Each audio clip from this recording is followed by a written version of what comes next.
Thanks, Doug. Well, on the North Shore, today's rain and the expected lower temperatures later in the week could spell double trouble for strawberry crops.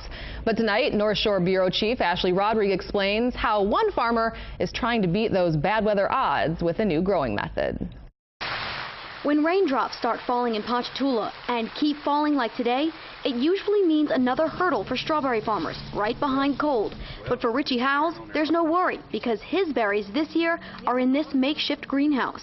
The whole concept behind it is to maybe offer something a little bit different, to be able to dodge the elements inside the house, stay a little bit warmer in the winter, and actually keep the rain off the berry. The typical method of growing strawberries in this area is in fields where they're covered when it's cold and susceptible to disease and fungus when it's too wet. Howes instead pots his berries, keeps them off the ground and under a tent of visqueen, which stays open at the bottom for circulation until it gets too cold. He has an irrigation system, fans for when it gets too humid, and a beehive for pollination.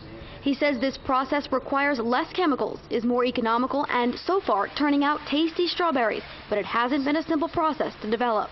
You can get to a point where you can do towers where you can do 6 times as much in a greenhouse as you can on a regular acre of ground. So it has potential, just learning the do's and don'ts. Agricultural experts in the area say they don't believe anyone else has tried this method of strawberry growing, and they say the key is to have a variety of different berries. Howes has 3. Just hoping it's going to work out for the future and maybe introduce something or a concept or idea that even if I don't know, somebody else can pick up on and make it better, especially the younger farmers. And whether this remains an experiment or becomes an industry staple in the area, Howes says he's just fortunate to be able to try. In Ponchatoula, Ashley Rodriguez, Eyewitness News. Howes is a 4th-generation Ponchatoula farmer and is also this year's Strawberry Festival king.